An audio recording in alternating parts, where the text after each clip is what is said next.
If you're watching this video, there's a good chance you shouldn't be. Most of you are watching this video as a form of escapism. Escapism is the tendency to seek distraction and relief from reality. We also come to escapism, but escapism is something that we have to resist. There's a common notion that escapism is healthy. When you get home from school or work, you doom scroll through Instagram, or when you become discontent with what you have, you make a compulsive purchase. Letting compulsions lead your life is leading you to live a shallow life. A common misunderstanding of escapism is that it's the same as leisure, but it's entirely different. Leisure is a way to treat internal noise, while escapism is a way to cover up internal noise with external noise. In a world where escapism is promoted, you must make a conscious effort to avoid it. In this video, I will go over 3 forms of escapism I'm affected by and 3 ways to combat them.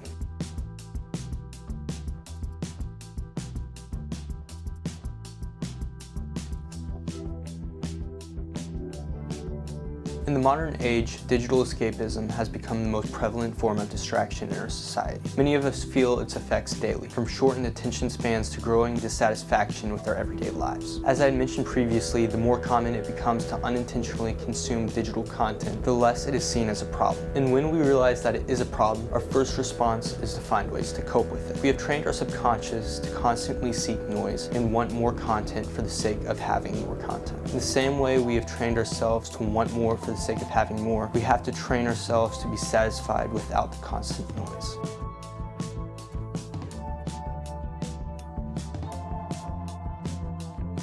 To combat digital escapism in my life, I put up strategic friction. When you do this, you need to move or get rid of anything holding you back. In my case, something I've done recently to put this into action is deleting my Instagram account. Still, throughout the years, this has looked like selling my PlayStation and even doing things as simple as putting my guitar in my closet where it won't be a distraction. When it comes to being aware of escapism digitally, it can be difficult to control, but it can still be done. The 3 best things I've done to save myself from falling into digital escapism is to download a browser extension that blocks unimportant websites, an extension called Unhook, which I have used to limit my YouTube account to only being able to view the 3 YouTubers I've subscribed to, as well as the search bar, and downloading an extension that blocks YouTube thumbnails. The most common excuse I've heard for not going through the motions of putting up friction points for whatever form of escapism you find yourself indulging in is that there's no need to go to such an extreme if you consider yourself to be disciplined. But no matter how disciplined you are, we're all human, and that means we'll make mistakes. Relying on discipline alone is faulty, so by moving and removing distractions, they become obsolete. By putting up friction points, you don't have to rely solely on discipline.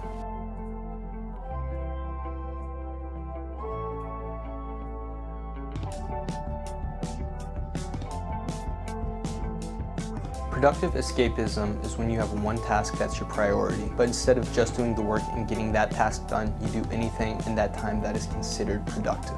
This is the form of escapism I found myself succumbing to the most lately, and a great example of this is the process in which I create my video scripts, especially during the process of this video script. The funny thing about it is that when it comes to something, especially like making my YouTube scripts, it is often the thing I want to do, and I want to do it at a high level, but since I want to create to a high level, I end up not making anything at all. Instead of writing scripts, I'll either go practice playing my guitar, clean my room, or attempt to organize something that never needed organizing in the first place. I keep putting off the thing I want to do most times because I'm trying to be a perfectionist. But as my favorite YouTuber, Van Neistat, has said in a video, perfectionism is a form of arrogance. Disruptive perfectionism is a form of cowardice. This means that most times when you create something, you're gonna have to settle for it being good enough. No matter how much effort you put into something, it will never be universally perfect. And trying to create something perfect has been, in my experience, the root of productive escapism.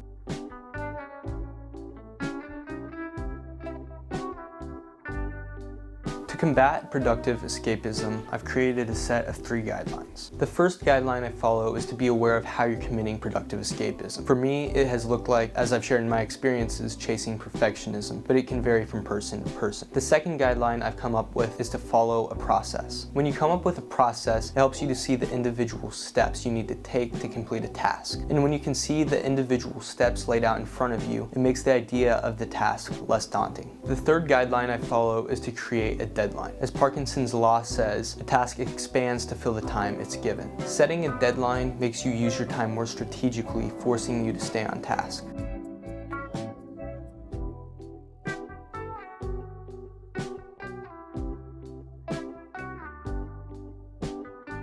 Materialism is a way of living that revolves around things. It looks like wanting more for the sake of having more. To clarify, it's not bad to want stuff, but the stuff you get should be stuff that will serve you, not the other way around. Even with this approach, there's a right and wrong way to go about things. For example, midway through 2024, me and my dad decided to pre-order the Light Phone 3. Ever since then, I've gotten into a bad habit of checking for updates on the schedule of this phone daily, effectively doing what I'm trying not to do by getting this phone in the first place. My point in this example is that it's easy to get caught up in getting things, even when these things will benefit you in the long run. The right way to approach acquiring things is to consistently ensure that you remain detached from what you're seeking to obtain. This is incredibly important because when you're constantly looking to get the next thing, you take what you have for granted. To combat materialistic escapism, you must cultivate contentment. The deceptive aspect of materialistic escapism is that it is easy to convince yourself that the next thing will bring you satisfaction. When you really sit with it and contemplate why you want the things you want, you'll realize it's because subconsciously you don't believe you have enough, and having more is the cure. When in all actuality, the cure is to cultivate contentment. I choose to phrase this method as cultivating contentment because contentment is not a destination you arrive at, it's an ongoing practice, especially in a world where there will always be more to desire. Cultivating contentment isn't a call to be unambitious, but rather an acknowledgement of where you are and an effort to trust in following the process to where you want to go.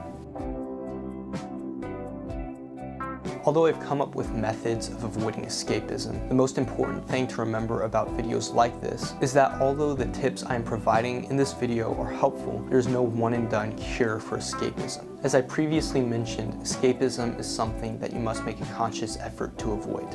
Watching this video and wanting to make a change means nothing without a bias towards action.